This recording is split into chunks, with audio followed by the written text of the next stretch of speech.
Hello everyone, and peace of Christ all of you.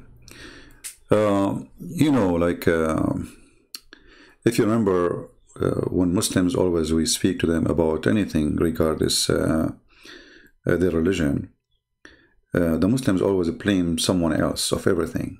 As an example, the terrorism, America, Israel. But when the terrorist Muhammad was exist, there was no America, there was no Israel, and actually he is the one who sent letters to the king of the Roman, convert or die. When we say to them, violence, Islam teach violence, then the Muslim will respond, will say, shall I show you verses from the Old Testament 4,000 years ago?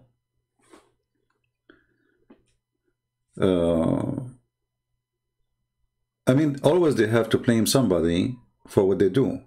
Let us say, for the sake of argument, there's other religion believe in violence. That will not make you clear from your violence.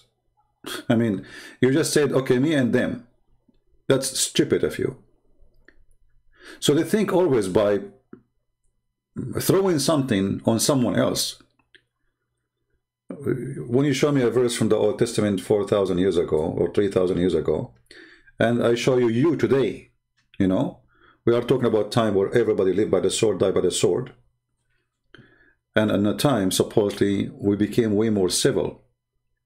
Today, not 4,000 years ago. So look what Islam did. The Middle East was way better than before Islam. Before Islam, the Middle East was in different level. All Muslims agree that Muhammad himself used to work for his wife. And this is before she became his wife. What happened to women after Islam? You see, they say to you that Arab, they used to abuse women, which is a lie. Because women in the Middle East at that time, they were masters. And Muhammad was a servant himself for a woman. There was queens and leaders.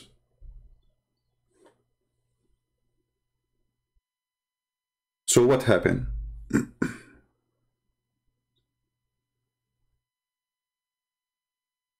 You know what I mean? What happened exactly?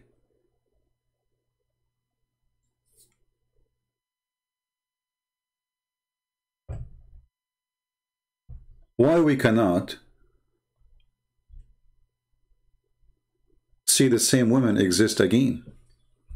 Why after Islam women they are wearing burqa? Before Islam they were not. Was the Arab at that time different from the Arab today? Was the Arab jumping over each other, and like when they see a woman in the street they jump on her? You see, all the stories we hear from Muhammad and his companions about the Arab, we don't find that Arab were filthy, but Muhammad, he brought the filth to the Arab by making every human being think of the women in a very, very bad way. This is this filthy man, perverted man. He is the Prime Minister of Pakistan. Pakistan, not Pakistan, as in English. So Pakistan Prime Minister, he is as a Muslim, he is a genius. And he found out why there is a lot of rape in Pakistan. Okay, why? Explain to us. Pakistan Prime Minister. उसका direct impact पड़ा उनकी family system पे। जब मैं गया था तो एक तलाक होती, ये सारा जो पर्दे का कॉन्सेप्ट है ये क्या है कि temptation. Hold on, let us show you more of the screen so you can read the translation, because now you cannot see it. Give me a second.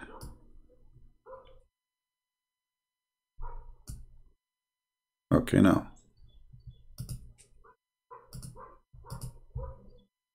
ये क्या है कि टेम्पटेशन ना हो माशरे में, कि टेम्पटेशन ना हो माशरे में। अब माशरे के अंदर there is no temptation in the society, brother, if you are wearing a veil. There is no temptation, you stupid idiot donkey. Well, those women who are getting raped there, they are wearing veil. And let me show you how your prophet, the filthy prophet Muhammad, he got tempted by a woman. She's walking by and she was wearing a burqa. Was she? She was a Muslim woman wearing a burqa.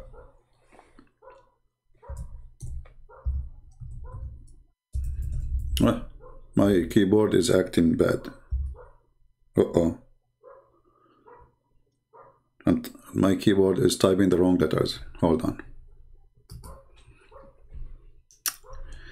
We need to fix that.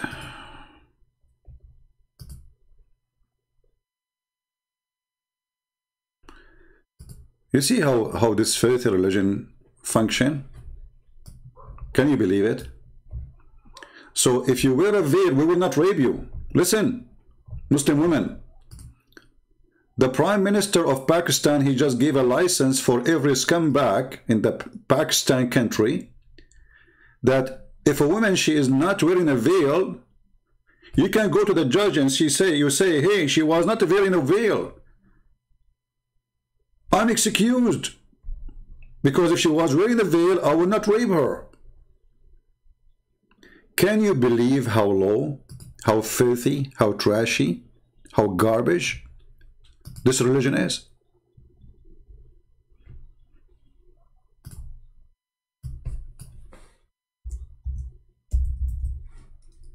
Can you believe it? Okay, finally our keyboard working fine. That's good. This is the filthy Muhammad, peace be upon him.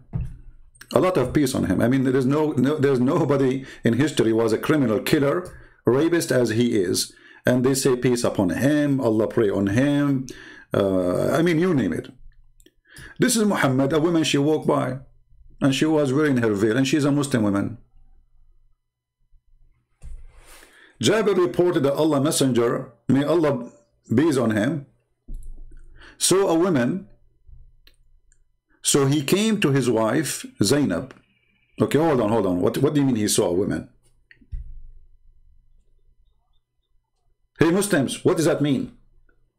He saw a woman. So he came to his wife, and she was tanning leather.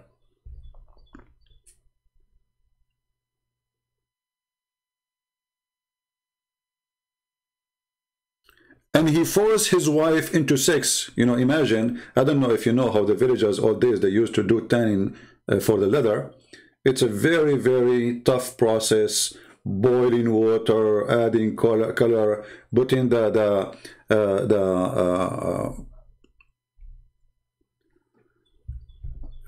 leather in, taking the leather out, etc.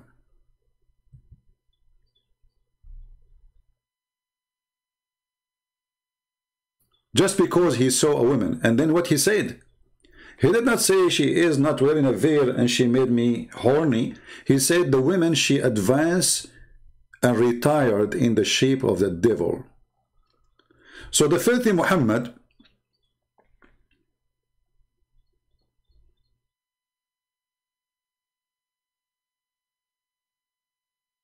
is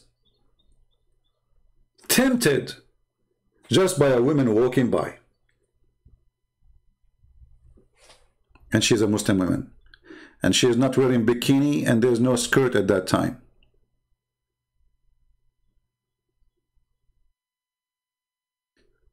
We have a filthy coward here. His name is Muhammad Said. Get out of here. I don't want to see you here. You are a son of Mut'ah for sure. Because any man who promote, and he said, this is a lesson for you, Christian Prince. When we are walking here in the street and I see women who they are wearing, you know, whatever, wearing short skirt, whatever, I don't jump on them. You know why? Because Muhammad could not make me a dog. If Muhammad was able to make you a dog, then this is a different story. I am a human. The dog Muhammad will not make me a dog like him. So if you are a Muslim, and you believe that your wife and your sister and your mother deserve respect, you should know, you should teach your children that women are not a piece of bone or meat. The second you see it, you jump on her.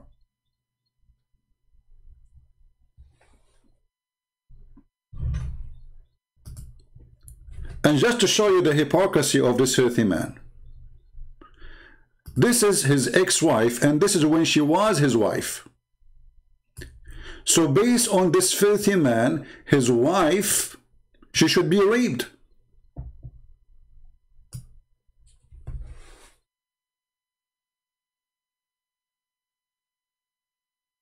This is his wife, and this is when she was his wife. This is why her name is his last name when she took this picture. It says Jamima Khan, feet. This is the wife of this man. So he's asking people, if you see my wife, please rape her.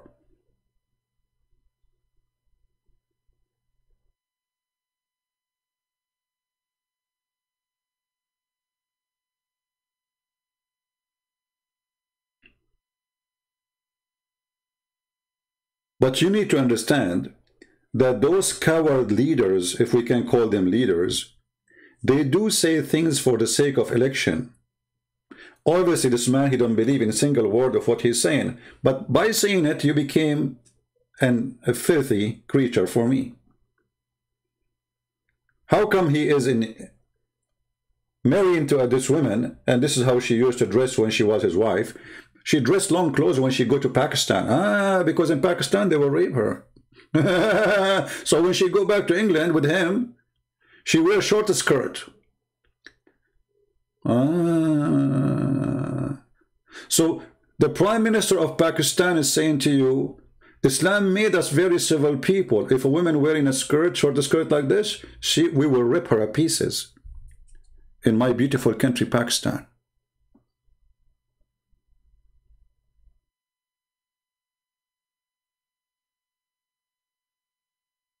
We know. That's why I'm saying when she was his wife. Somebody's saying to me she divorced him. Well, thank you very much. Do you want a picture with him? Actually, I put in the screen a picture of her with him.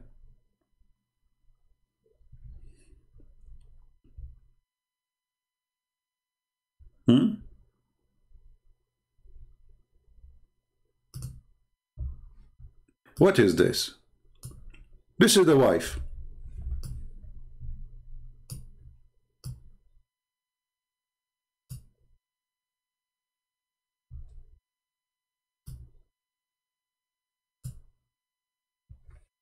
This is the same wife.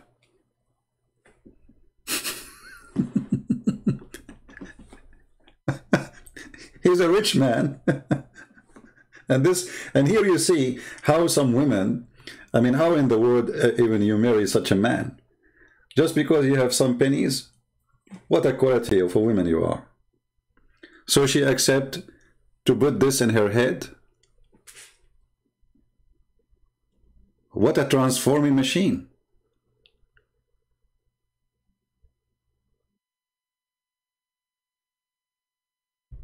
When she was his wife,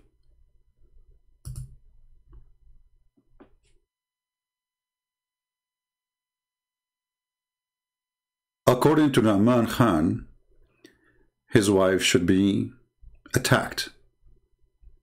She's showing her hair. And she's showing her chest. And she is not wearing a veil, as you see. How you do that?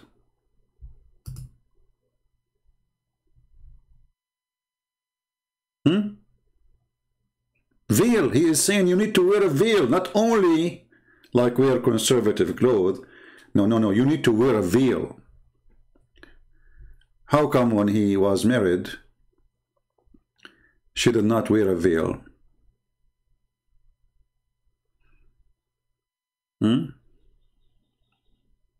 What was the problem? He could not control her? She was controlling him? He was a bad Muslim? He repent to Allah now? Or because he knew what kind of people he have and he wanted to win the election?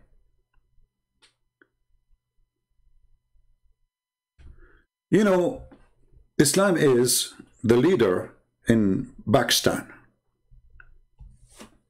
It is a country of lead, brother.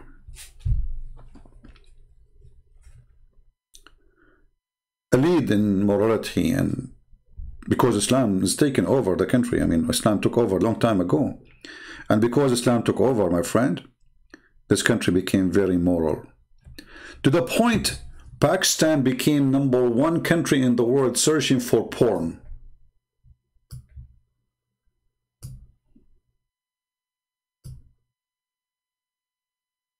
So now look what we did. We told everybody have to wear a veil. Islam, brother, Islam. And then everybody is searching for porn. Some people, they keep saying to me, he's divorced already from, we know, what's wrong with the people? Why people are stupid? We know that the guy is divorced already. We are showing you when she was his wife, what she used to dress. What's wrong with people? Are you stupid or what? Why do you keep repeating saying she is we know she is divorced. We show you that when she is with him as a wife, she was not wearing the veil. He is saying if you don't wear the veil, men, they will rape you. What's wrong with people? Nobody is listening. Too much hashish. Stop saying to me she is divorced. I mean, we knew that those Muslim men anyway, they will marry them just for fun. As you see, he don't respect her. Because if he respect her, and she is his wife, by what he is saying now his wife is a whore. That's what he's saying. A woman, she is not wearing a veil, according to this filthy prime minister of Pakistan, the porn country. She is a whore. Again, somebody will come and say, oh, she divorced her. We know. I said from the beginning, his ex-wife. What's wrong with you?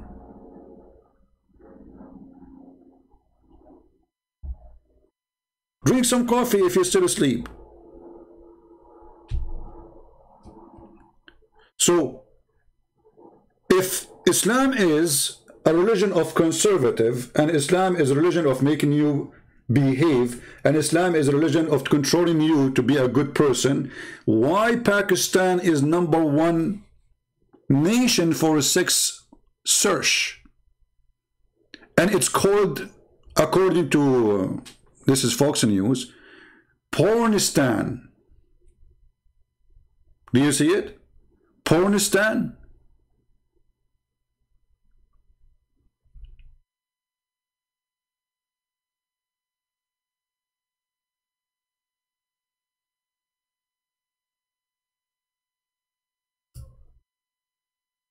They got upset because Google published which country is #1 searching for sex.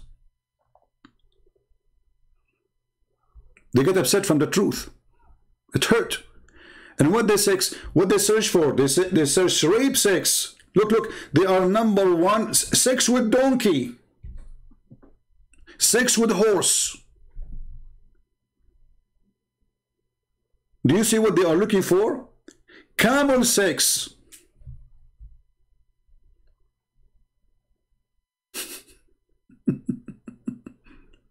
Camel sex. Sex with dog. Rape pictures. Rape sex. Child sex. So they are teaching the world about morality. And Islam, brother, we made us conservative, brother. But in every one of them phone, there is nothing but searching for sex and porn. What does that mean? That means Islam does not make you better, Islam make you worse. You became obsessed with sex, and you live for sex. Islam strips you from your humanity. Like a normal human, maybe he live for, let us say, 22 hours a day, normal human being, and maybe an hour or two he think about women or something. Let's say human being as a man. With Islam, you are thinking about it 24 hours. Your heaven is porn.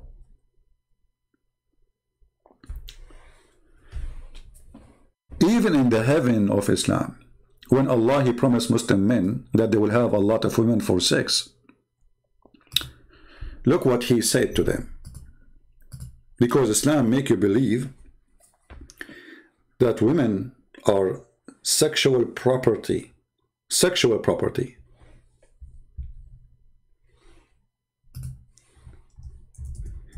Even in the heaven of Allah,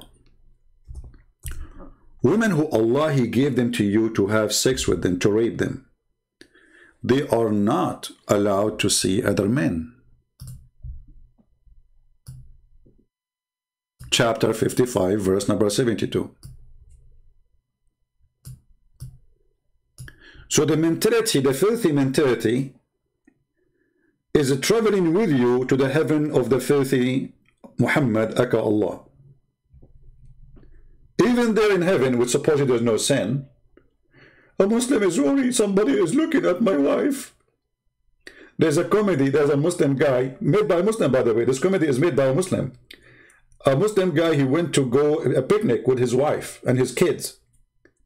So he went there early, nobody was there. And then a group of people sit in the right. So he put a curtain in the right side. Then a group of people sit in the left. So he put a curtain in the other side. Another group in the other side, he put a curtain. So his wife, she said to him, so while we are here, let us go home. We are sitting between 4 curtains.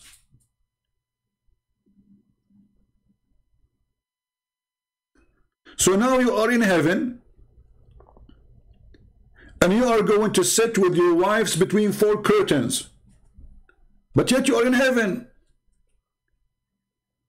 I mean, nobody will jump over your window, and no need for to worry about security and rape.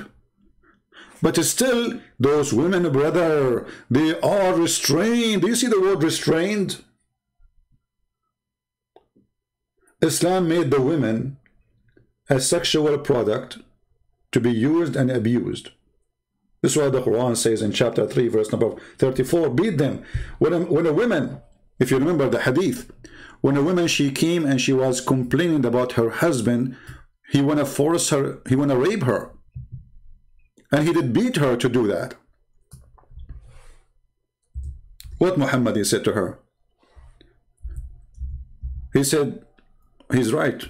If you think you can go back to your previous husband without him raping you, you are mistaken. And as you see, the woman, her husband, he beat her in order to force her into sex, and her skin became greener than her clothing. Aisha, she said, a lady came wearing a green veil and explained, also complained to her. Oh, Aisha, she's complaining to her, for her husband, and showed her a green spot in her skin caused by beating. It was a habit of ladies to support each other. Look at the habit of the ladies. Look at this habit, man. Disgusting. You know, women are women. What you can do? It's a habit of ladies supporting each other, you know. No, you cannot support each other. Get beaten, you know, that's it. Enjoy it. You know? This is why they say no man will be questioned for beating his wife. No man should be questioned. Why? Because if we question the man why he did beat his wife, we are stripping Islam from the reason to be a Muslim. All those gang who joined Muhammad to be Muslims with him, they are seeking a privilege.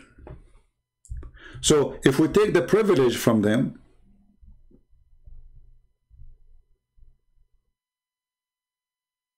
they will leave Islam. All the privilege we see in Islamic cult is made for the man and the man only, and the women are just accessories. And why? Because Muhammad, he need those men to fight for him. It's not the women who will go and do jihad and kidnap some women for him. Even when Muhammad, he asked them to go and fight the Roman, he says, attack the Roman and get the blonde girls.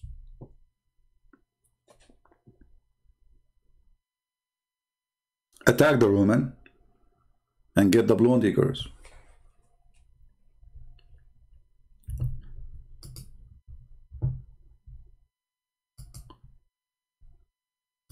Is Muslim women now saved from rape? If there's rape in Saudi Arabia, oh yeah. Here we have a very well-known person. A Muslim lady was raped by her father-in-law. I thought Islam will prevent rape. She is raped by her father-in-law. Well, this is what Muhammad he did? He had sex with his daughter-in-law.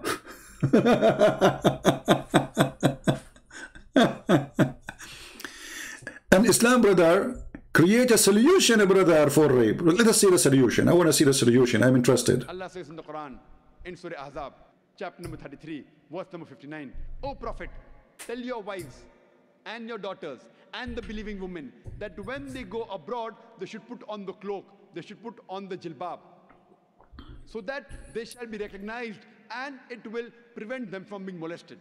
Quran says,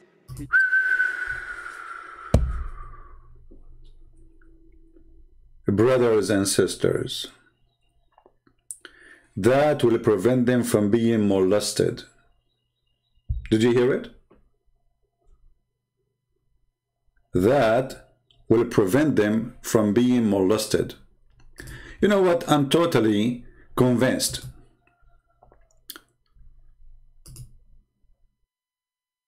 that if those women are wearing the jilbabiya, I mean, this is stupid, by the way, because jalabiya is not the veil. Jalabiya is a dress everybody used to dress at that time. In the West, in the East, it doesn't matter. Stupid idiot donkey. But let us show you, are we really going to have decency if we wear the jalabiya which he was talking about? This is the jalabiya.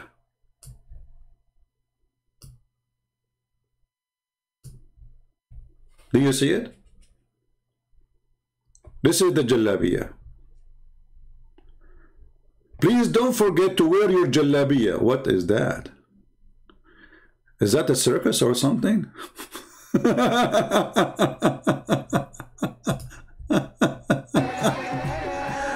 Oh boy. Okay. Brother, they are wearing jalabiya. And look, brother, all of them, they are wearing hijab. And if you listen more, you will see they are going to recite Allah, Allah, Allah, Allah. Jalabiya, brother. Jalabiya, brother, can solve all the problems.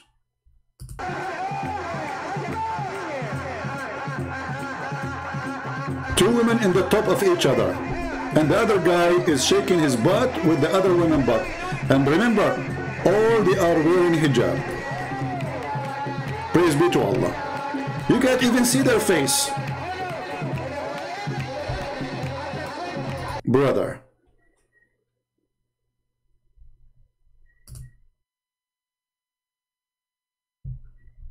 we are Muslims. We don't do what the kuffar do, brother. We don't. You like it, you don't. We don't. We are different. Islam teaches us, brother, a lot of things. I mean, I have to skip some pictures because some of them, they are totally weird. What is that? I mean, it's very moderate to have two women in the top of each other. Oh boy.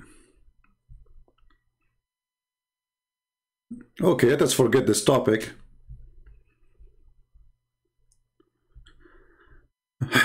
All right.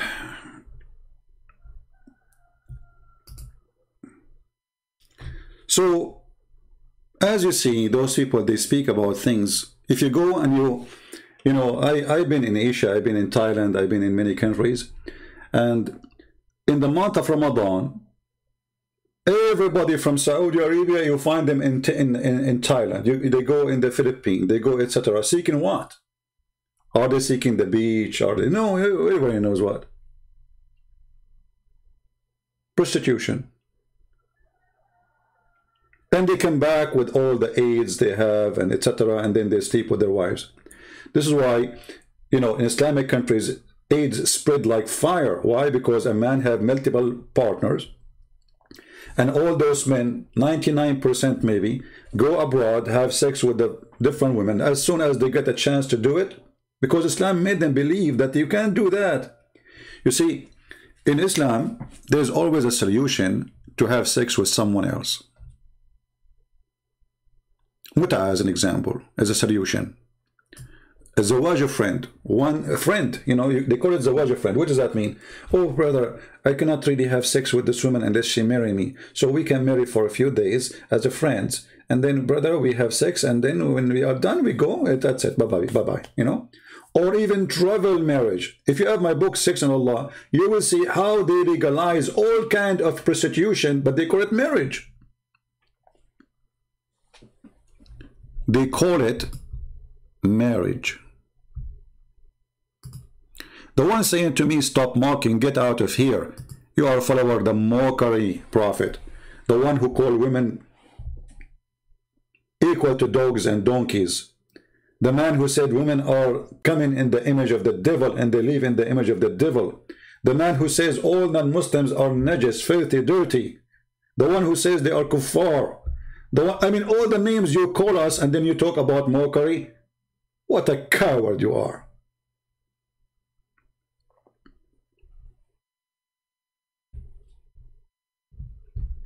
As you see, it is #1 mockery countries, Islamic, you know, I mean Islamic religion, and yet they say to you, stop your mockery. I'm not making a mockery. The one who make a mockery is your prophet. He's making mockery of you. He made you a sex maniac. He made you a sex toy. He made you stupid. That is a mockery.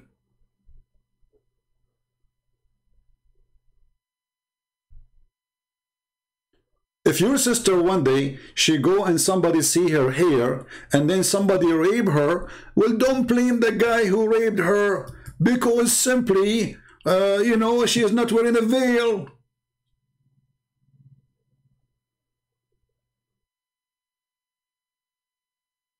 Sorry.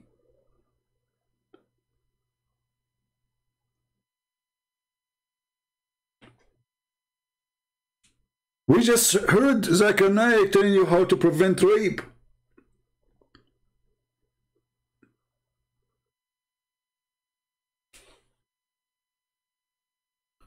Then we go to different topic.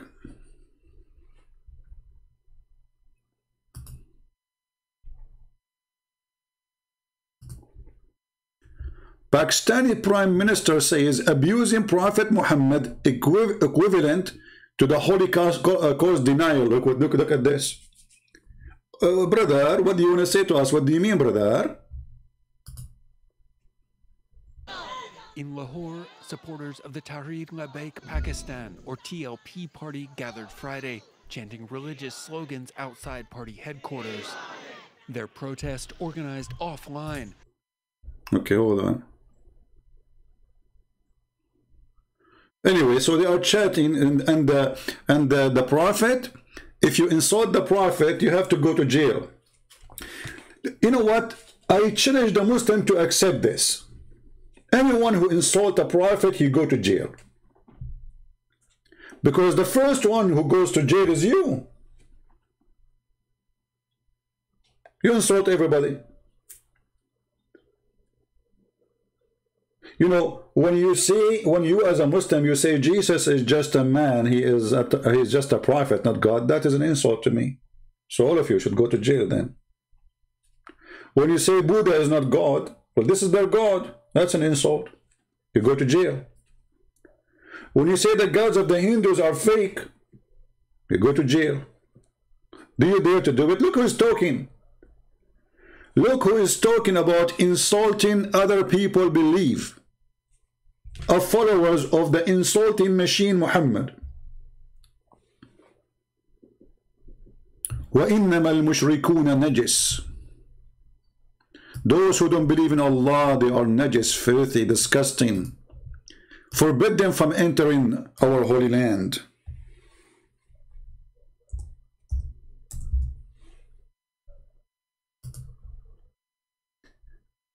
No-go zone.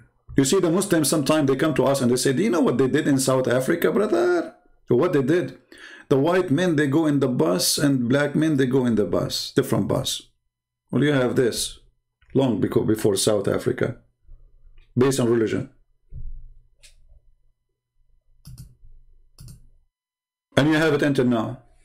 And actually now the new crown prince, I think he opened Mecca for non-Muslims.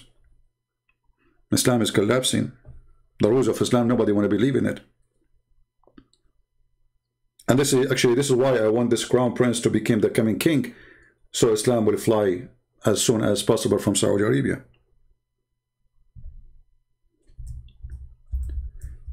If you search in Google Muslims only Mecca and search for pictures,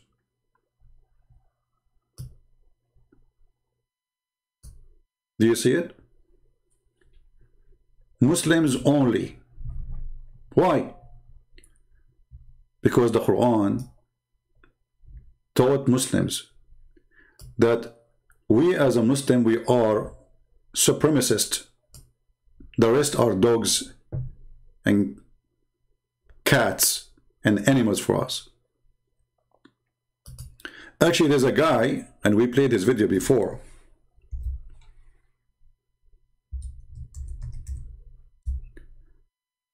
He made a video saying, reciting the Quran.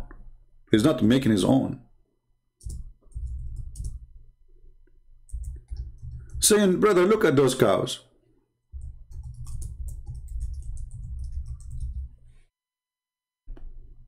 Look at those cows. Which one is better? At least those cows are useful. At least those cows, we can get milk from them. Basically, I want to introduce you to the supremacist cult, racist cult, who believe that they are a race and it is higher than every other race. some friends that we have over here. We've got some cows, as you can see. They look a bit vexed. I'm not going to get too close because they look a bit aggy. It's the cow gang. If you look like they're on this thing. Basically, brothers and sisters, just seeing the cows reminded me of an ayah in the Quran where Allah subhanahu wa ta'ala describes the people who are misguided. Allah subhanahu wa ta'ala says they're more misguided than the cattle. They are more astray than the cattle, right? Than these cows. And if you think about it, brothers and sisters, a human being, right, who doesn't believe in Allah subhanahu wa ta'ala, he has less value than these cattle right here. Because at least from this cattle and these cows, you can get milk. At least from these cows, you can get leather. You know, you can get something from them. There is some benefit that comes from these cows.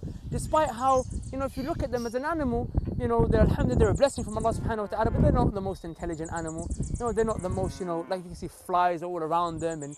But a person who's misguided, a person who's astray, a person who doesn't worship Allah subhanahu wa ta'ala has less value on this earth than these cows. Because these cows, like I said, at least they produce some fruits, some meat can come from them, some milk can come, some leather can come. But what is going to come from a human being who is misguided? What is going to come from a human misguided? Look, he have a Mercedes-Benz behind him made by the human being who is misguided. This donkey, he have a Mercedes-Benz behind him made by the kuffar. The camera is using, made by the kuffar. The clothes he's wearing, all of it is made in China, made by the kuffar. The phone he's using is made by the kuffar. Even the cows there are owned by the kuffar. And he's asking you, what the kuffar provide, brother? At least the cows, they have milk. Well, this is a question I want to give it to you. What do you provide? Can we milk you? Like the Prophet Muhammad was squeezed by the angel 3 times and no mayonnaise came out? This is the supremacist cult. They believe that they are the highest, and don't blame them. This is coming all from the garbage of the filthy Muhammad. He is the biggest criminal. Muhammad, he told them that you are the best of mankind, Muslims. And because you are the best of mankind, I give you authority to go and bring everyone is not a Muslim and put a chain around his neck like a dog. The Quran chapter 3 verse 110, the supremacy verse. The supremacy verse of the Arab. You are the best of mankind. And when the Muslim, they say to you, this is for the benefit, brother, for the benefit. But they will not tell you what benefit we are talking about. Read carefully. You are the best people ever raised for, between two bracket, the benefit. You see the benefit? Oh, come on, do you see the word benefit? Benefit, brother, of mankind. And they will cut you there. They will not tell you what this is mean. They will say, see, the Muslims been ordered to be given benefit for mankind. And then says, the best for mankind are those who bring them with the chains round their necks till they embrace Islam. And by doing that, we force them to convert to Islam, brother, and they will not go to hellfire. Look how merciful this religion is.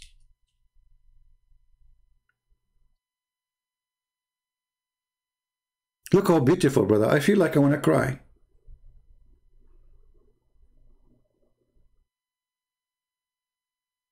And then you will find a bunch of atheists and feminists and all this crazy stuff. They say to you, we love Islam. What? We love Islam. Well, Islam says beat the women. We love Islam, okay.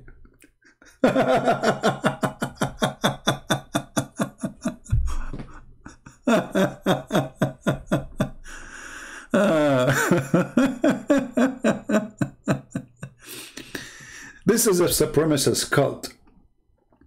They've been taught and they've been trained to believe that they are the best of mankind and everyone else have to die or convert or become a slave. Choose one. Which one? For me, I believe I would love to die as a man of a freedom. There's no life for coward. No meaning. Coward. You live like a dog. No point of this life. Somebody's asking, saying Islam is a growing. My friend, Islam is dying so fast. Islam is so dying so fast to the point they are trying to silence those who expose Islam. Do you see? All of this is a sign of a clear weakness. When they go crazy, stop insulting the Prophet because was not used to happen before. Nobody dared to say anything. Things are changing. Islam is dying so fast. Muslims leaving Islam left and right. They don't, you know, Muslims, they make video. If somebody convert to Islam, they spread the video all over. But when somebody leave Islam, he will not make videos because this is a religion of terrorism. According to Al Jazeera TV, there's 6 million Muslims leaving Islam a year. Al Jazeera TV. And the sheikh was crying, saying, nobody have the right, have the right to make Muslim leave Islam. But they have the right to make you leave your religion and come to Islam, right? But we have no right to make you leave Islam, brother. 6 million a year, and this was many years ago. And now with the satellite, and now with the internet, and now the Muslims, they start seeing the stupidity and the garbage of Muhammad, and they are leaving left and right. And they think by doing more aggressive things, they can stop it. But as you see, anything now happening in this world is going to be in the social media in 2 seconds. ISIS exists for the last 1400 years, but nobody saw a video of ISIS before.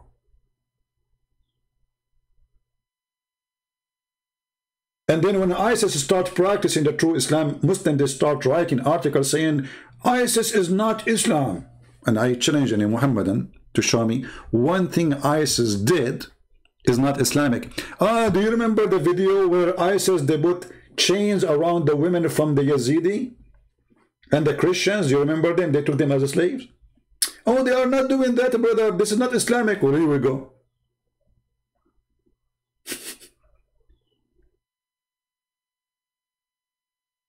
Slaughtering, killing, raping.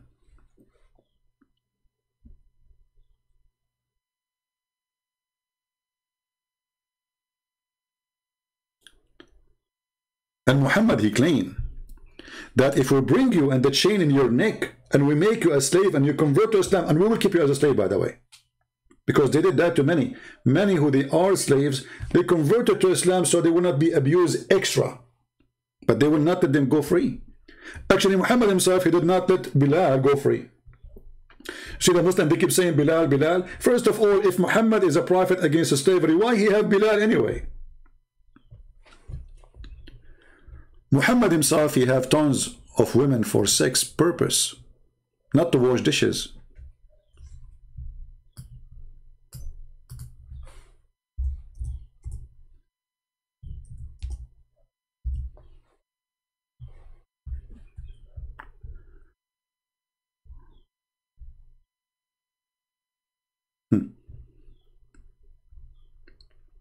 I used to play with dolls sometime of the messenger, and he entered upon me, and we have the girls. Look at the translation. The English translation says girls. In Arabic it says jawari, my slaves. You see how they lie even in translation just to cover up?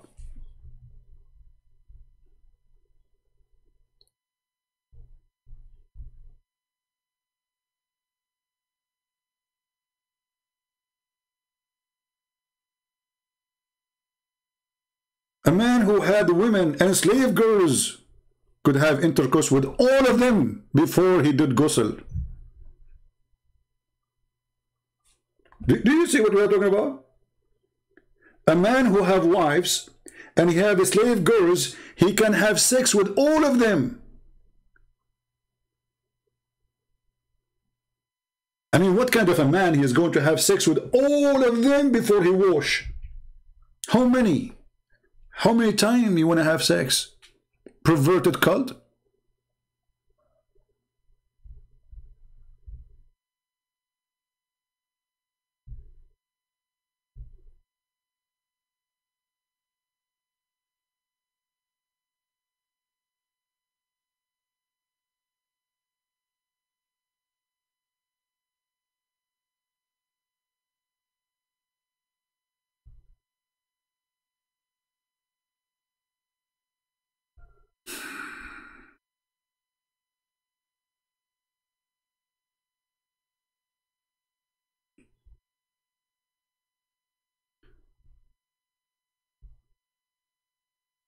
Muhammad and the faith of Muhammad.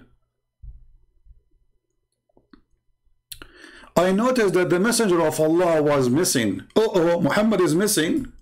Like what? Muhammad is missing? And I thought he had gone to visit one of his what? Sex slaves? How many he have?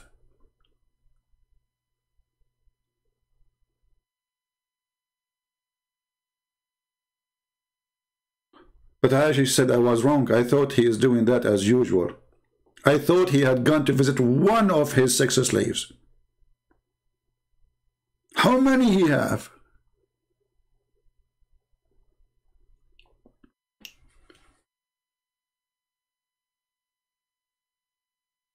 You notice right away that the second you join this cult, you will become a sex maniac.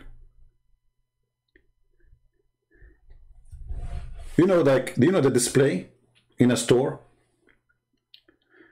In the display, when they want to sell a product, they have a spotlight. What is the purpose of the spotlight? Is to get your eyes' attention on where the light is, and then you will see the product.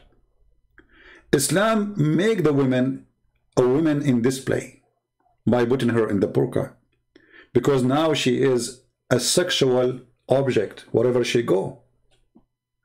And when the man he see anything of this woman, he will consider it as an invitation. Anything.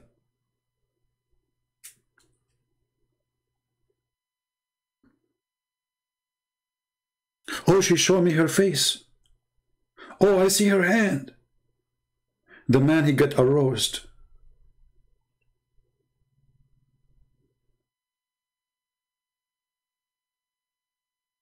And now Muslim men are not even getting married in Saudi Arabia. because of YouTube and internet, the average of marriage is very low. Why? Well, he look at the one in, you know, next to him, and the one is in the YouTube. Look how beautiful she is there. I'm gonna go there.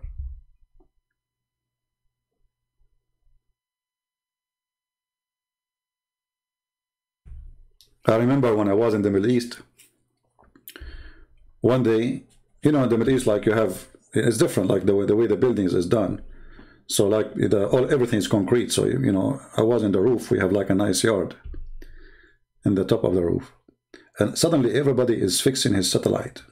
The whole town is in the roof. Afternoon, I went to walk. I was like a teenage. And then the kids who they are in my age, they say, did you change the direction of satellite? I said, why? They said, because the 6 channels, they are in different satellite now. And then I understood why our neighbor Sheikh Muhammad was changing the satellite, and why the other neighbor, and why the other, everybody is in the roof. Everybody. When I saw them in the roof working satellite, I said, what happened? So I went downstairs, it's working, everything is working fine, you know, TV is working. But the porn channels, brother, they are moved to different satellite. So everybody is adjusting his satellite. This is why Islam did not bring anything civil to the life of a human being. Wherever Islam goes, filth come.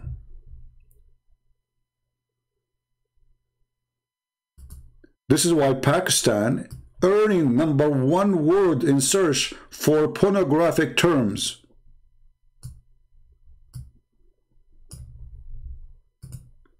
And notice here in the article they are saying that the Muslims are so upset from publishing this in the internet.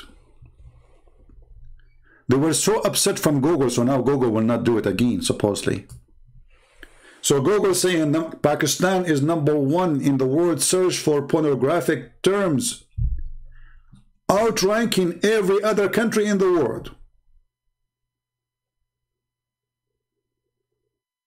Pakistan is top dog in search for per person horse sex. I wonder what is making you excited when you watch horse sex. You are a person who prays 5 times a day to Allah. And now you have a break from work. And you want to entertain yourself. I go in Google and search for horse sex. Wow. Since 2004? Brother, you broke the record. Donkey sex since 2007. Aren't you upset that there is somebody before you? He was #1. Oh, by the way, why didn't put #1 before #7? We would say, come on, we want to see which country. And then since 2007, rape pictures. Between 24 and 29, rape 6. Since 24, 6 child sex. But this is a country where everybody wore burqa. So obviously, Islam and burqa is making you more obsessed and mad with sex. It did not make you a better person. It did not provide you with any solution.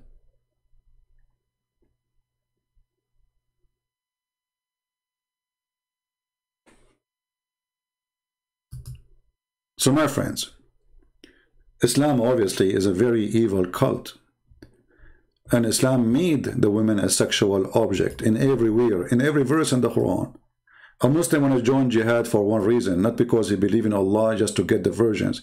There's tons of videos of Al-Qaeda and ISIS, they are quoting what their prophet says. Brother, when you enter heaven, brother, women, they will jump on you. One, she will be sucking your, and the other one, she will be sucking, and the other one, she will be sucking, and the other one, she will be sucking. I mean, what sucking? They will sucking. Are they bad women or what? So you enter the room and they will jump in the top of you. You don't even have it, like, you will be raped, literally. And the Muslim like, wow, I cannot wait for that, brother. Man, I want to go on suicide now, join ISIS. I die. After 2 minutes, I will be in my room. And women, you idiot, you will have no penis anyway. You will become shish kebab. Allah will make me have a... Even when their prophet, he promised them a penis. Iman, have you ever heard a prophet, he promised them English penis? Which religion promise you a penis will never go sleep?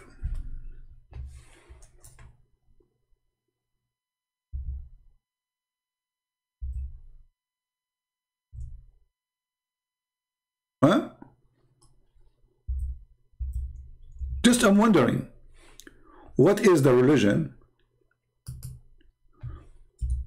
which will make you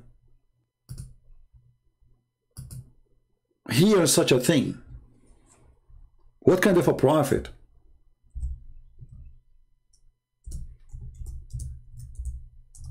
What kind of God? Why this God is so obsessed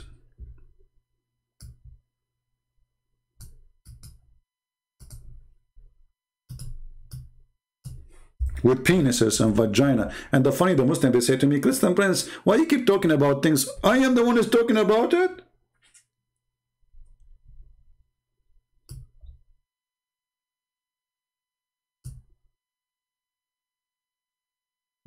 I'm not talking about it. It's your prophet. I'm just reading what he said. They will come and say, why you keep talking about sex, sex, sex, sex? Are you obsessed with sex? Show me one thing in your religion except sex. What is in your sex? What is this? Okay, now I became a believer. I'm going to go to heaven. Have you ever heard Allah told Muhammad that your penis will never go sleep? He told him that. This is the holy message of Allah by the holy message of the Prophet to the holy believers. Brothers and sisters, you will have a penis will never go limp. Good news. We.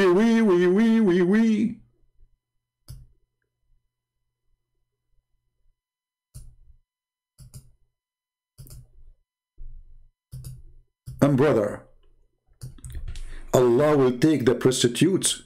By the way, there's a good news for prostitution according to Islam, because Allah, if you are really good looking, according to Islam, Allah will import you for sex to make the Muslims happy.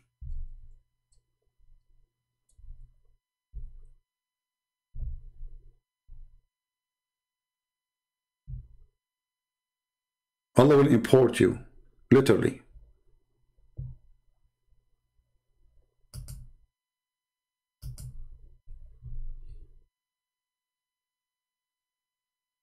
Inheritance of hellfire women.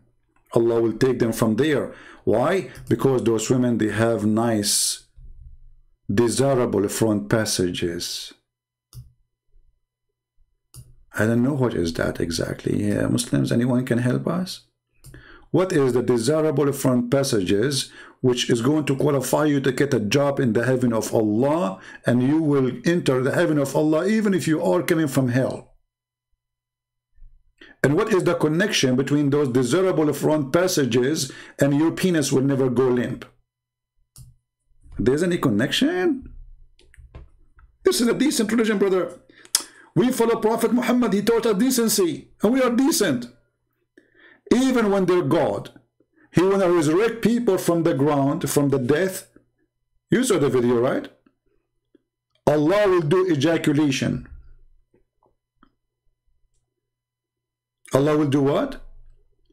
He will do ejaculation. And then his ejaculation will cover the earth, and then all the dead will come. And I have a video about it already. And actually, I was playing a video of a Muslim who was questioning this story. I heard that this guy, he deleted his video, right?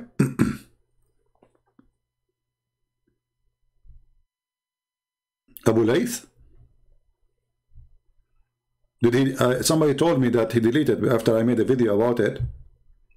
But I think it's too late already. People have, you know.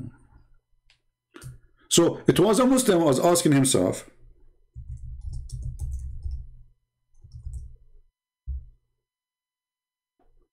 What kind of a prophet saying that? He's not talking about the prophet. He's saying he don't accept the hadith. You see, when the Muslim, they see something very stupid,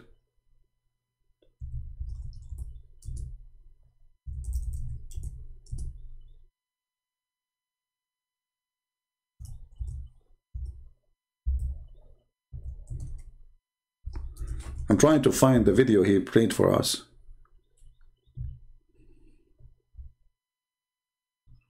Well, I find my video is not the video he said. Oh boy.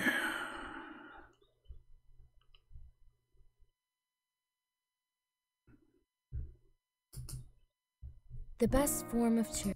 Okay, commercial. The guy, he could not believe that this is an authentic hadith. And he was trying to, like, come on, this is no way. Nonsense is that?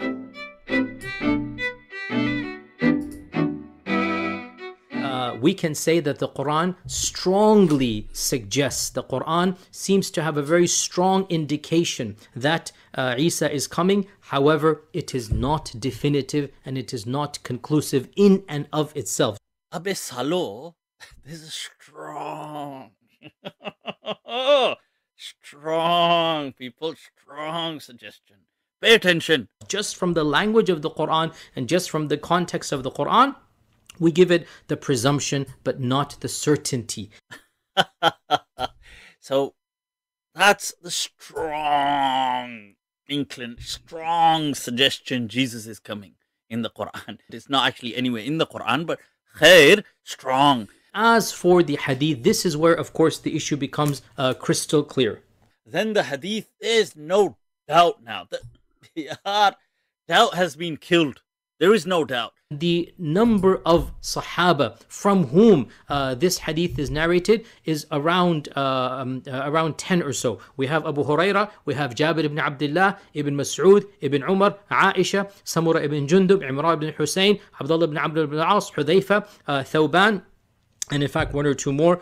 There's a hadith of Ibn Mas'ud. He mentioned Ibn Mas'ud. Ibn Mas'ud. First of all, Ibn Mas'ud begins by saying that the Christians claim Jesus will come back. You see this belief creeping in. But brothers, sisters, the Christian claim. I mean, when I say those people, they are ignorant in their religion. Stupid and do not know what they are talking about. The Christian claim, brother. The Christian claim. It's not the prophetic claim.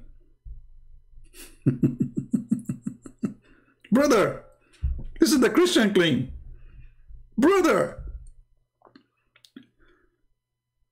the prophet said, I swear by Allah, the one who have my soul, that the son of Mary, Jesus, will shortly descend on you. And this, by the way, this is a false prophecy, because he said, Liyushikna, which means he's almost there. Not only is going, it's not a prophecy about the future, he's almost down. Do you see it? The Christians say, I mean, this would happen when you get a kid trying to refute somebody he have knowledge. Anyway, check this out. Check this out. More interesting, people. I want to bring your attention. Elaborate detail on the end of time. What's going to then happen is, look at all of this. What will, he goes through in, details. This is going to happen. That's going to happen. A wind is going to come. Ya'juj, Ma'juj are going to come. People are going to die. All this stuff. But then what's going to happen after this utter destruction? Now, this is the hadith. He was saying, Yahya Yasir Qadi, that we can't question with reason. Put together, too many of the Sahaba have narrated it, and therefore predominant Sunni methodology basically is that mutawatir ahadith are certain. Yufidul qata'. It's not dhanni. It's not something that is subjective. It is something that is certain. The notion of rejecting mutawatir ahadith simply because it is not rational, right? That's to me the fundamental difference between this strand of Islam versus the bulk of Ahl Sunnah or the bulk of Sunni Islam. So now check this out. What does the hadith say at the end? When there's utter destruction, how will this be brought back? Then Allah will now I have to translate this, so brace yourselves, people. Allah will send, there's a fluid from beneath the arsh which will ejaculate like the sperm of men.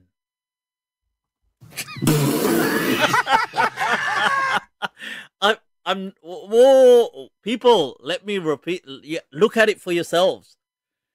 ثُمَّ يُرْسِلُ اللَّهُ مَاءً. Allah will send down on earth, shower down on earth, fluid from beneath his arsh. So beneath his throne, there's a collection of fluid, which is كَمَنِيِّ الرِّجَالِ, which is like the sperm of men.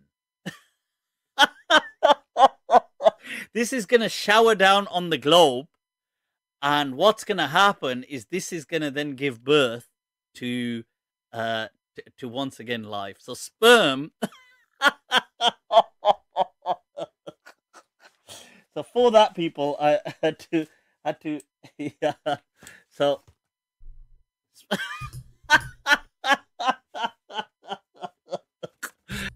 stop. This is what happened to a Muslim when he read his books. He opened an umbrella to cover his head from the ejaculation of Allah. And this is what they do when they listen to me.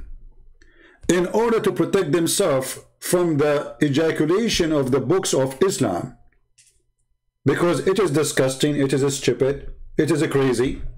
So what they try to do, they open an umbrella and say, I don't see you, I don't hear you. You don't open an umbrella when Zakir Naik is talking. And I'm going to utter him. And for sure, Allah have ejaculating.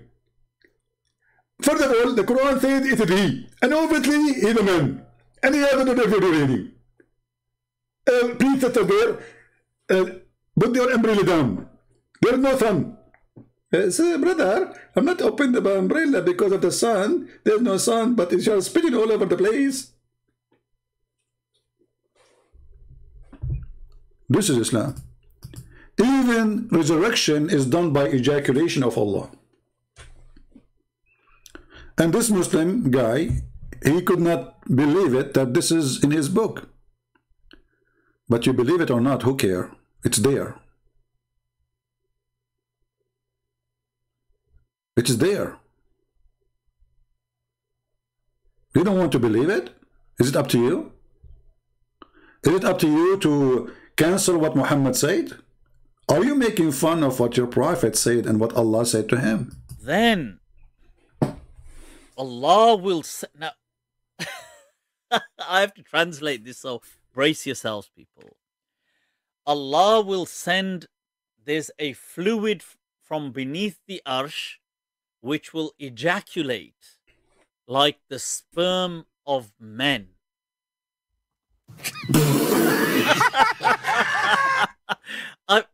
Whoa, people, let me repeat. Look at it for yourselves.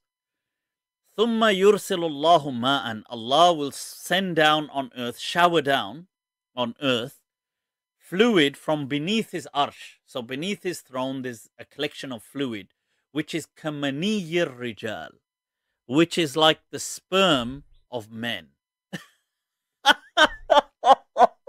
This is going to shower down on the globe, and what's going to happen is this is going to then give birth to once again life. So now where Muhammad is getting this is from the god of Baal. You know Baal? Allah is Baal, the same god. Like they have different name, but obviously the same method.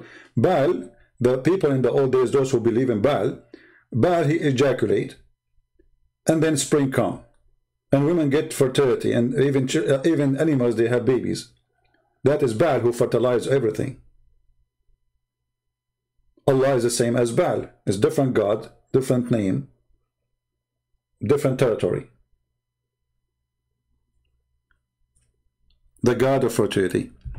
My friend, the one who's saying, Abu Hamid, that South Korea is going to hand over Rahat John Austin to Islamic State of Pakistan. Okay, let me ask you, why we Christians don't give support for this guy? If you are Pakistani people who support freedom for your country, why you don't organize yourself and ask some Christians to join you?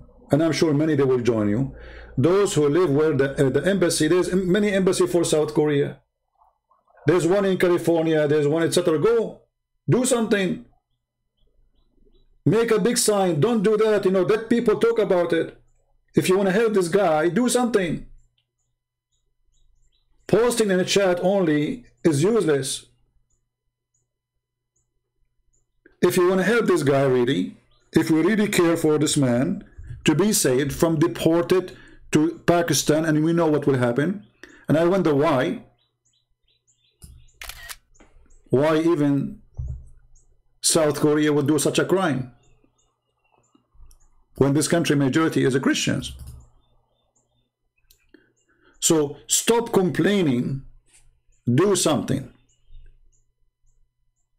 Those who care, they do. Not only they talk about it. And please next time don't say the word X-Gen. Don't shorten the name of Christ. Christians, not X-Gen. We are not X and Christ is not X.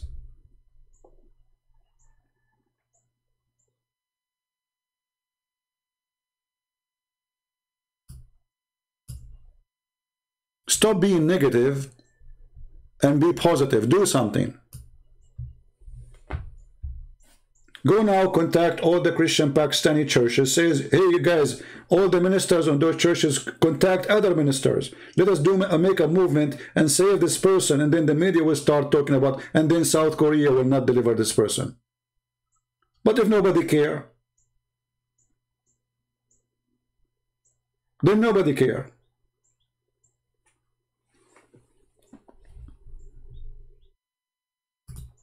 And remember one thing. If you think that you can do nothing, you are mistaken. If you think you are just an individual and you are weak and you are not important, you are mistaken. You are weak when you decide to be weak. And you are strong as army when you decide to be strong. I can show you in my email how many strikes I got from Pakistani government complaining to YouTube. The Pakistani government, a country who have nuke, they are worried. They are saying those videos are a threat for our security.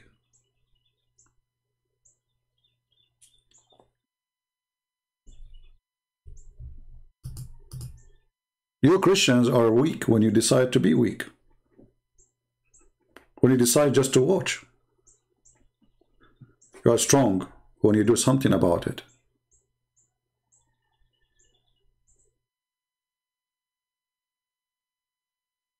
And we are very strong.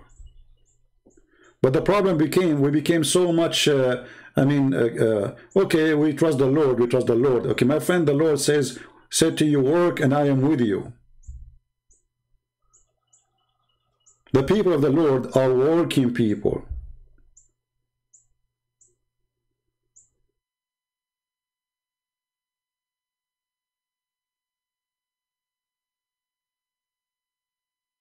Pakistan is not worried about that the country became #1 6 porn star country in the world. They are worried about my videos. And each time I open my email, I find YouTube sending me, we receive a complaint, legal complaint from the government of Pakistan. We showed you already many of them.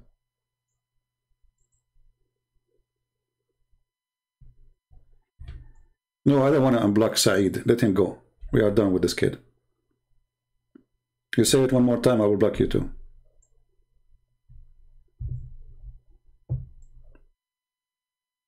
We have no time for kids. So, when this religion speak of dignity, you should know better that this religion have no dignity. Their prophet, even he allowed them to have rent, to rent women. Have you ever heard of a religion says you can rent women? How you can do that? And this is God teaching. It's God teaching to rent a woman. And they explain to you how Islam teach, brother, that renting women is the best thing to do, brother.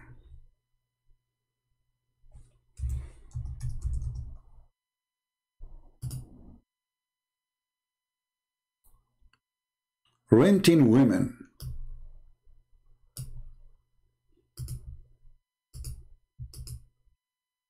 The 4 pillars of Mut'ah. Okay, what is the 4 pillars of Mut'ah? They explain to you that it has pillars. Look, this is very well organized religion. Pillars, brother. We have pillars of prostitution. Okay, what is the pillars? Can you tell us about the pillars, brother? In some work, a special term is applied to women who participate in Mut'ah, mustajara. Mustajara in Arabic mean or rented women.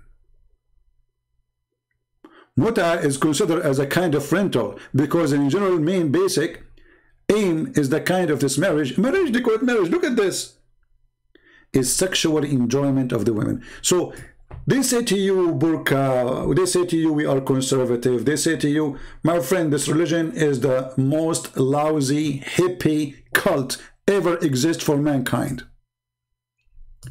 It is sex perverted establishment. From sex with the children, to sex with men, to sex with women. And by the way, there's a guy, he posted like in Ezekiel, it says that the lost and have sex with etc. and the, my friend, you stupid idiot, this is about a city. This is about a city, this is not about a woman. You are stupid and don't like your prophet. The whole city. There's 2 cities. This is not about one woman having sex with a camel, you idiot, with horses. But for someone like you, watching Zakir Naik, obviously you are super intelligent.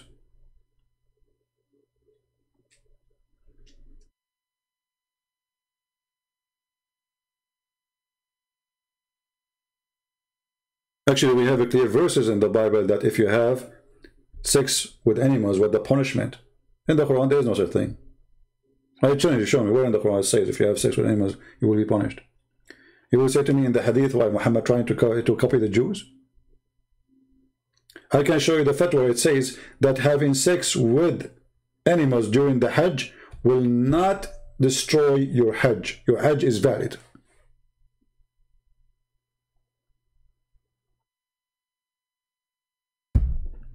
So if you are interested in renting women, Islam is what you deserve, you should have. So when those people, they say to us, like this is the Prime Minister of Pakistan, I understand very well the game. This guy, he knew what kind of people he is going to vote for him. In order to win the election, always before the election, they do something. They prepare themselves for the election. If you remember, when a Christian, he became the mayor of Jakarta in Indonesia. To get rid of him, the guy, he just said, those people, they are using Islam for the sake of election. They put him 40 years in jail, and they strip him from his job as a mayor when he's saying the truth. Why they are against him? Because he's a Christian. You cannot put the mayor, he's a Christian. So what if he's a good man? So what if people love him? So what if he's perfect for the job? Still he's a Christian. So the guy, he said, those people, they are using religion for the election. Just for saying that, he did not make insult of Muhammad. He did not say anything. That's not like me talking now. Nothing. Because of what he said, they are using Islam for election, for politics. They strip him from his job. They send him to jail.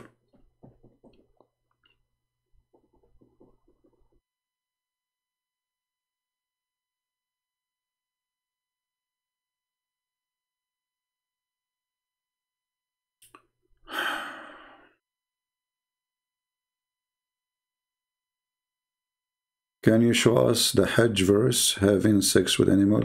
This is not a verse. This is not a verse. Actually, the Quran does not have verses anyway.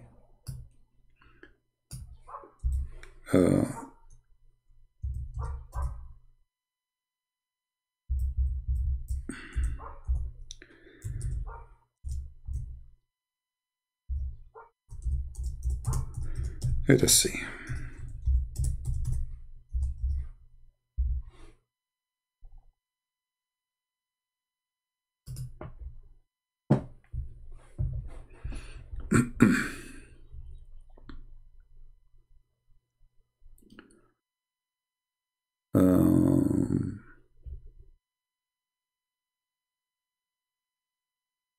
Here we go.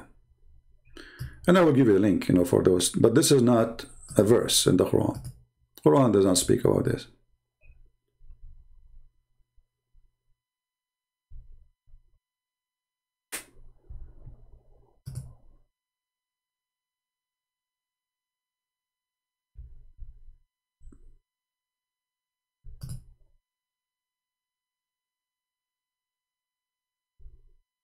Let's see.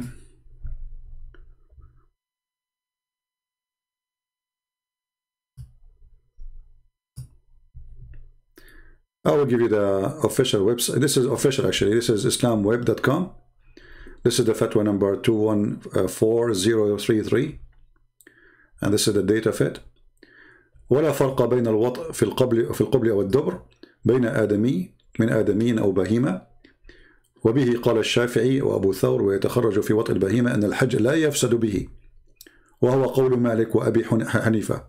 So, to Islamic Sunni sect, the biggest, and I think this guy, the Prime Minister of Pakistan, he's a Hanifa, saying that if you have sex with an animal, that will not make your Hajj invalid. Also, there is no difference between sexual intercourse in the vagina or in the back passages. Wherefore, from a human or a beast. Accordingly, Ash-Shafi'i and Abu Hanifa said, and Abu Thawr, he said, this is the biggest names, the Hajj is not spoiled by it if you have intercourse with animals. Do you see it? Even if you have sex with a human, man with a man, homosexuality, in the anal. This is the translation. Let me check the original. Let us go to the original. This is the book of Kitab al-Mughni, page number, let's see which page this one, doesn't say which page we will find it, because it shows many pages in the same link.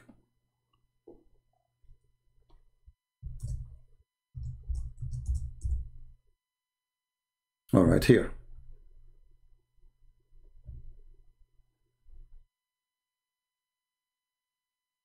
So what they are talking about, if you have sex with the animal, it's okay. There's no problem. No problem. And this is 2 or 3 of the biggest sect of the Muslim Sunni. The Muslim Sunni, there are 4.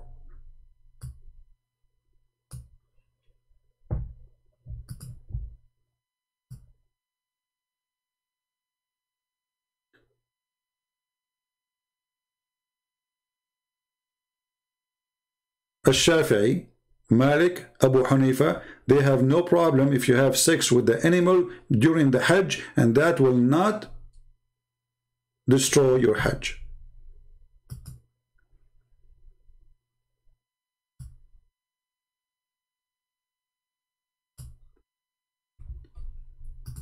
What do you want more?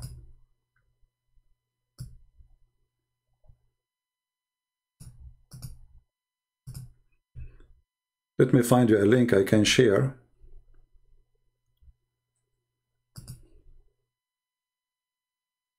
Here we go. This is a link we can share.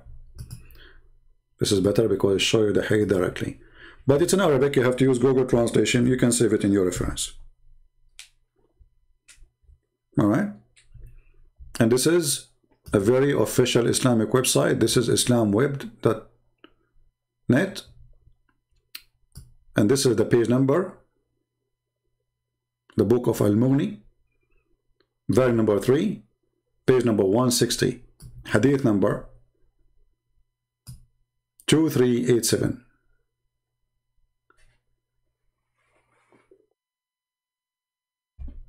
This is Islam. And always I need to warn you that when Muhammadan they speak about adultery as an example, they say to you Islam is against adultery. For Muslims, adultery is different from adultery for us. For Islam promote adultery. Actually, there's verses in the Quran say clearly and showing you what the Muslim used to do with the slave girls. Slave girls, they've been forced into prostitution in the time of Muhammad. Women, Muslim women, they complain that their men, they became pimps.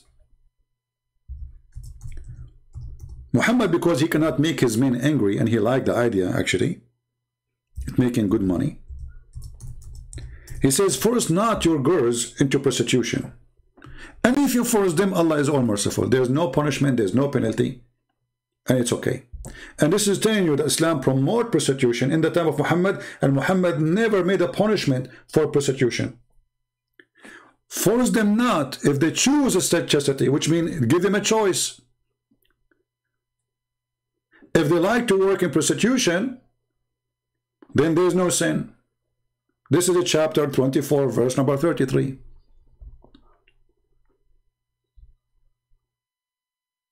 And if you force them, Allah is all merciful. That's it. Don't worry about it. Do you see it?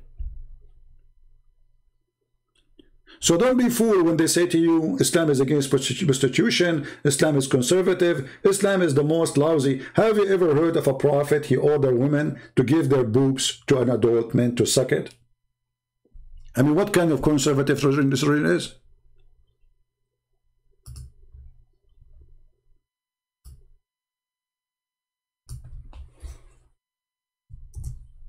Have you ever heard of this before?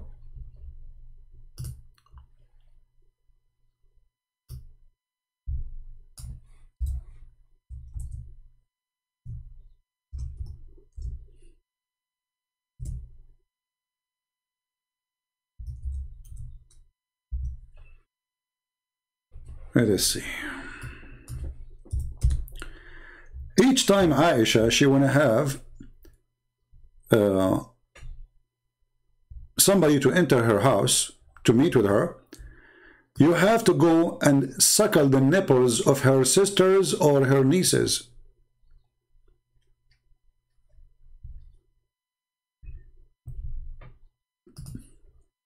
Let us show you the hadith.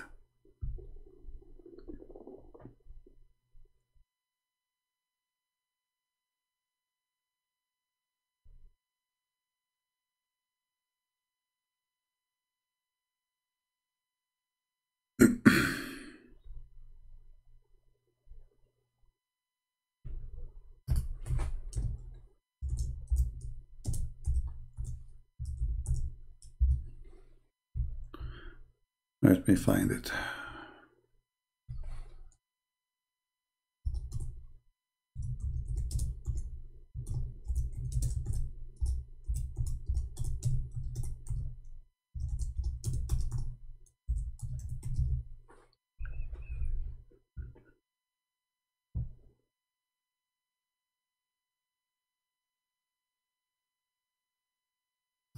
Here we go. You see how conservative? So we Muslims, we force women to wear burqa, and the burqa will prevent you from prostitution and prevent you from temptation, but we order our women to give their boobs to strangers.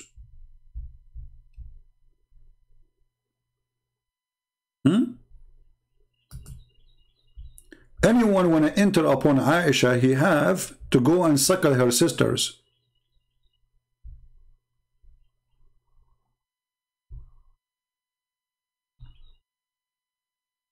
And look at the first translation, give milk. It says give milk, give milk. Give milk.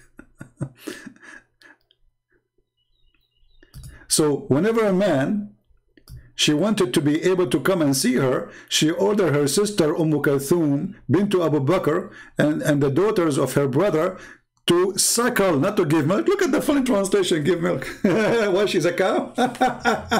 Hey, brother, drink my milk, and that will make you able to see the wife of the Prophet alone in the bedroom.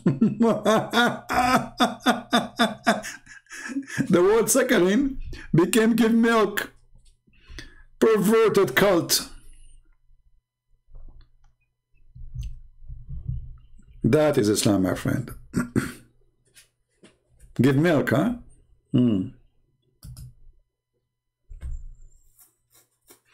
Actually, there was a Muslim sheikh in Twitter. He was talking about this, what the Prophet taught, and we should follow it. You know, I mean, why we should not? This is what the Prophet said. And there's a kid, his name is Mimi Hijab, if you remember him. This guy, he said, because I said the same thing to a Muslim woman. He said, sexual predator, Christian Prince. Sexual predator.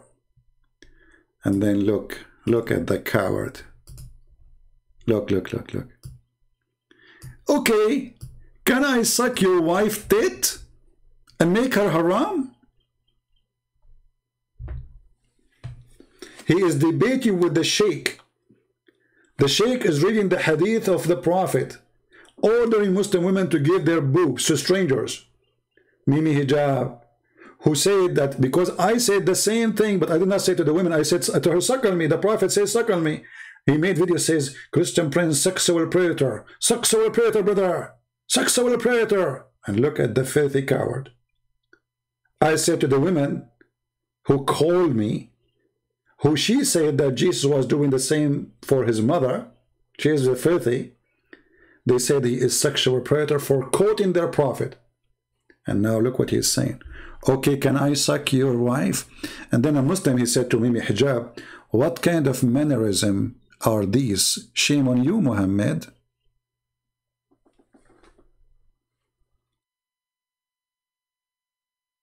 This is Islam.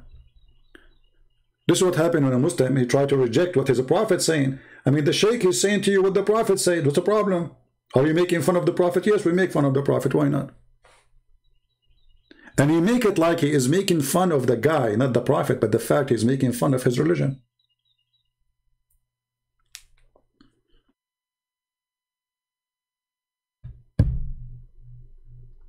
Right? So, I want to say thank you guys for being here. I appreciate you all. And by the way, those who are downloading my videos, somebody says that he downloaded the video from somebody and that buddy, you know, flag him. First of all, I say to the one who flagged that person without saying his name, it's not right to flag other person because you yourself taking my videos. Now, if you are saying I'm serving the Lord, then you should ask people to download your video, even if you add the translation, and this is your work. Because remember, this is my work too. So if you are truly serving the Lord, you are not worshiping yourself, then you should not be upset from people downloading the video which is made by you and they load it different place. You should be happy for that. But if you are not serving the Lord, then you are serving yourself. You want to worship me. So if somebody take my video, that is my video then, that's me. I'm worshiping myself. Don't claim that you are serving the Lord. You are just serving yourself. You want just more subscribers. So if somebody did that to you, tell people about what he did, because obviously he's not serving of the Lord. At the same time, don't download from him, download from me. Here we go. I will finish, download it. All right? Always you need to remember to stop, if you are really a person who believes in Christ, not to think about yourself. I don't care if I have 1 subscriber or 10,000 or 1,000,000. For sure I like more, so more people will come, right? But at the end of the day, all your subscribers are mine because they are listening to me anyway. Is it about numbers on my page or numbers everywhere to people they can see the truth? Are we trying to serve the truth, serving the Lord, or we are serving a person who have his own ego, who want people to worship him? If you are a servant of the Lord, you wash the feet of the people. And this is how we wash your feet, with knowledge. We cleanse your feet from the dirt of this earth. So my friend, be a servant for the Lord, don't be a servant of your own. Because if you do so, you and your ego will go with you, or your ego. You will die soon, nobody will remember you. And the Lord even will not remember your work, Because he will say to you, many they will say to me, Lord, Lord, God, God. I say, depart away from me, I do not know you. They said, we did all the work for you, we did even miracles in your name. He said, you did not do it for my glory, your glory. So don't be one of those. Serve the Lord from your heart. Love the Muslims. We don't hate them. We are speaking against Islam, and we are trying to save them from this garbage. It's called Muhammad Islamic supremacist cult. Don't hate. Don't teach violence. If you want to help the guy in South Africa, the one who is, they are going to deport him, start right now, contact your minister in a church, say, hey, there's a guy, this is what will happen to him. Let us do something, if you are Pakistani or not. I wish I can do the same. I don't have any minister to contact, really. I don't do business with the churches, sadly. Because most of them, they don't like what I do. My topic is very aggressive. They want to spend their day just doing sermon and rituals. Nobody want to fight for the truth. But if you go to church, and I encourage you to go, find a good church to go to, find a good man to listen to, tell them, let us do something. You can have a peaceful strike in the front of the South African embassy.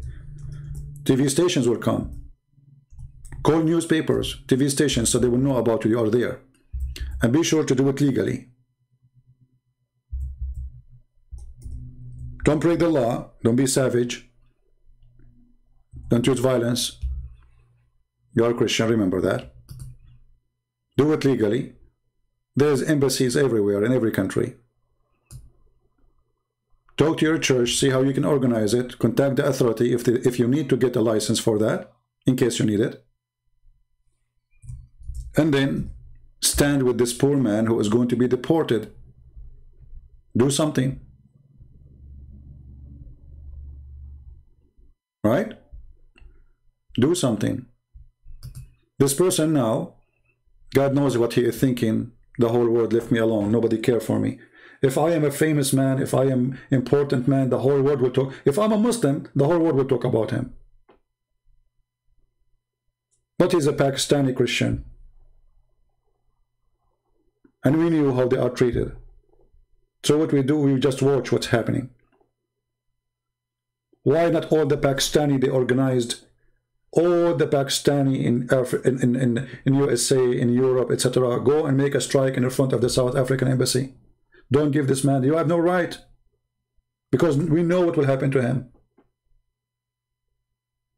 Or what is a crime, what he did. Like if he's a criminal, if he's a rapist, send him back. If he killed somebody, send him back.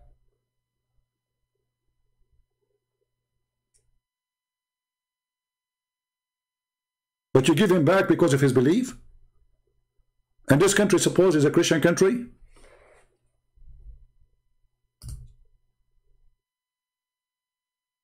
So do something.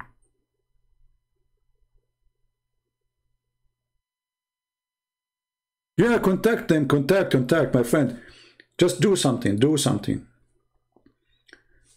If we don't work, if I don't decide one day that, you know what, my English is funny. You hear Muslims making fun of my English from time to time, right? My English is funny. I'm a stranger. And then I want to go in the internet and I want to debate people. I want to show them the truth about Islam. How impossible the mission. You know what I'm saying?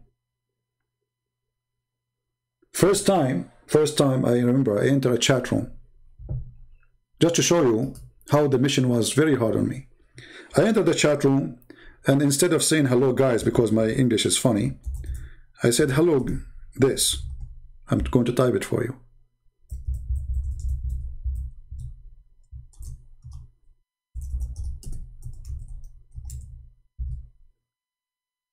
And then right away they start cursing me. And I said, what's wrong with those Americans? I just said hello to them. I said, hello guys.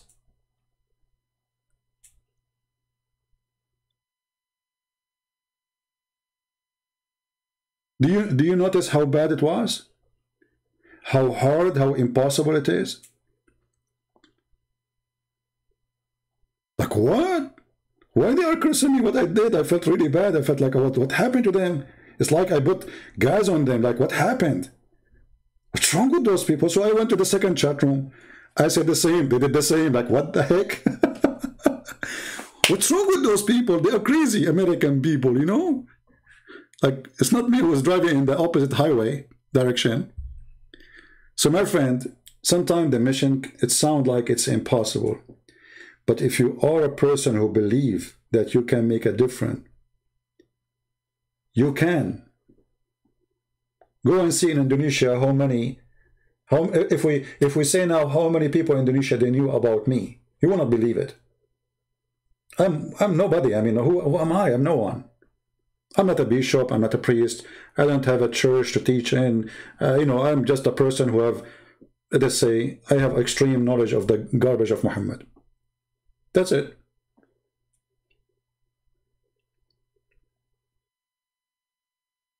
And I never thought even I can write books in English.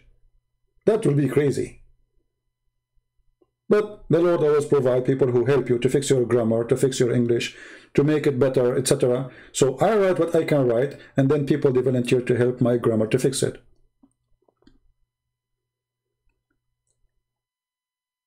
Don't always overthink this way. If you don't jump in the ocean, you will never learn how to swim. You will never.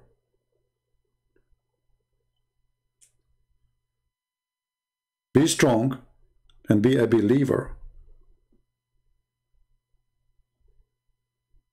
When you are a believer, there is nothing is called mission is impossible.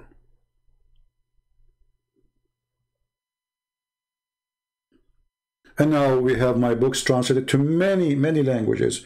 Russian, Polish, somebody now working in the Romanian, we have Indonesians, we have Albanian, Bosnian, Croatian, we have German, we have Dutch, we have a French. I mean, imagine my books are translated to all languages in the world, and most of them is given for free. Isn't it amazing what one person can do? So imagine if every one of you he says, I can do the same and even better. The Lord, he gave every one of you as a gift, and sometimes your fear prevent you from using your gift. You're afraid to be laughed at. You're afraid that people will make fun of you or whatever. Don't worry about the people. There's always people who will appreciate you. People do not know you until they see your quality. And this is the question, do you have a good quality or not? So my friends, work, serve the Lord, pray for the Muslims, we love them, we don't hate them, but for sure Islam is nothing but evil. Islam is nothing but of the devil. We people who love peace, and because we love peace, we are fighting Islam. As simple as that.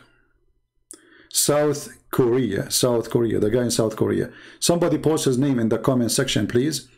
Post his name. Tell everybody to contact his church. Help this guy, you know. And always do the same. You do not need invitation. When you see somebody discriminated, just because of his faith. Especially his faith is not teaching hate and killing. Why you wanna do that to him? What he did? Like this guy, he believed that Jesus said to him, love your enemy. Is that a crime? This guy, he believed Muhammad is a fraud. Oh, it's a crime.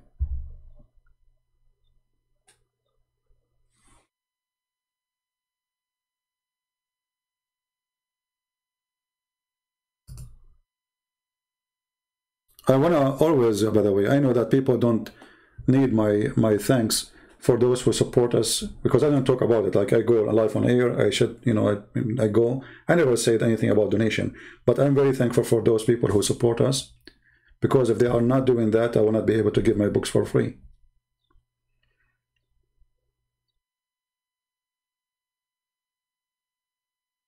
I feel so happy that millions and millions of Indonesians are getting my books for free in their own language. And I hope somebody now is working in Chinese translation. I cannot wait to see my first book in Chinese. That will be so beautiful. Because there's more than 1 billion, actually what billion? I think there's maybe 2 billion human beings who speak Chinese. Either they live in China or they live around the world. Read the truth about Islam in the Chinese language. And imagine, all those people who translate my books, they do it voluntarily and for free. See how the Lord always provides you? Do you see how He supports you? I did not pay a penny for any of my books' translation.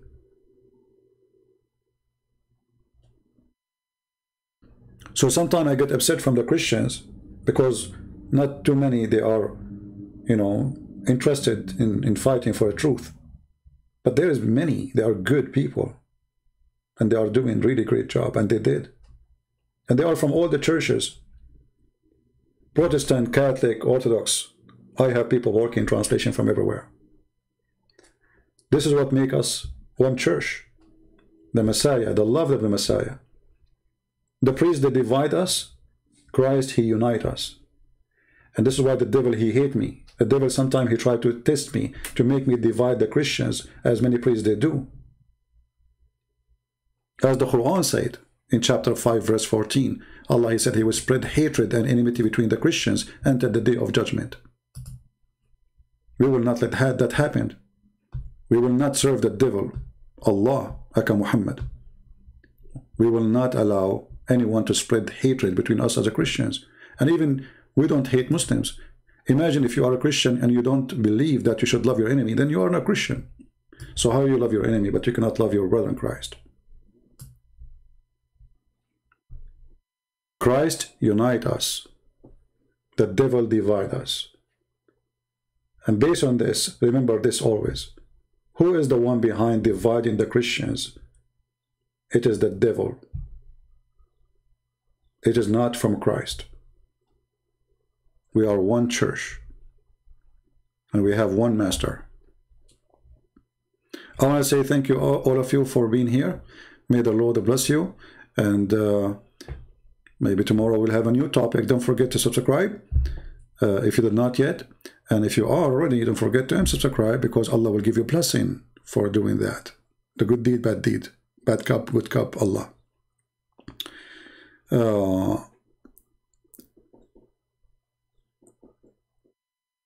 So Core CP, is his book is so bad? For sure my book is so bad. I mean, I'm talking about Allah, what do you expect? Like, hello? A Muslim saying my book is bad. My friend, this is an honor degree for me to say my book is bad, because if my book is good to you, that means I said nothing there. Do you understand, people? If a Muslim, he says the books of a Christian prince is good, that means you should not read it. Period.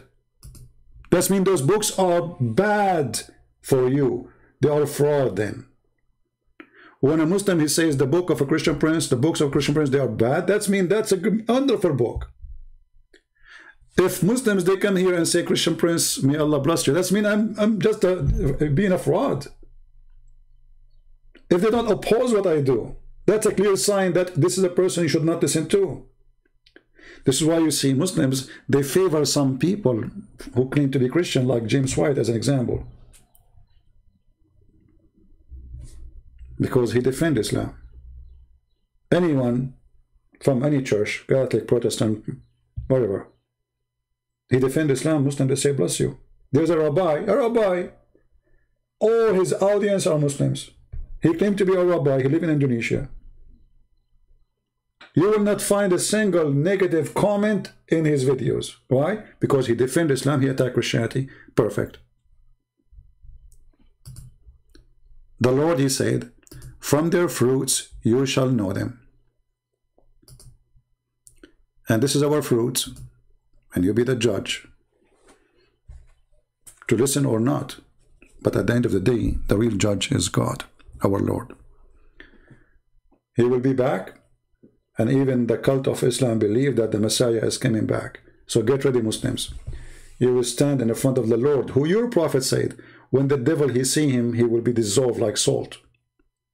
And your devil Muhammad will dissolve like salt when he see the Messiah. Our Messiah is coming. Your prophet is dead. And for those who believe in the Messiah, they will live. The Lord, he says, whoever believe in me and die will live forever. Those who follow the dead Muhammad, they go with the dead Muhammad. We are following the living Messiah. Thank you very much. Somebody saying your books is the best for beginners.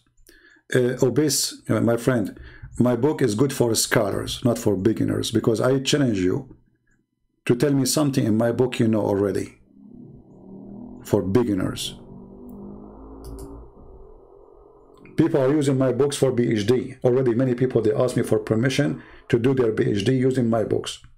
Because everything you saw there, actually all of you are here for what? Because you are beginners, or because you are hearing things you never heard before? How many times you hear Muslims saying, I never heard this before? So what for beginners? Sheikhs, they don't know.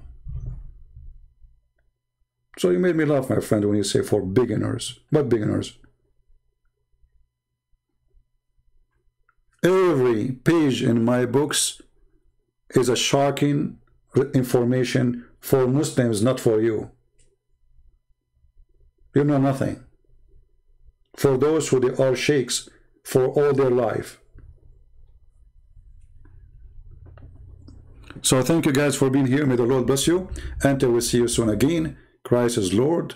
Islam is false.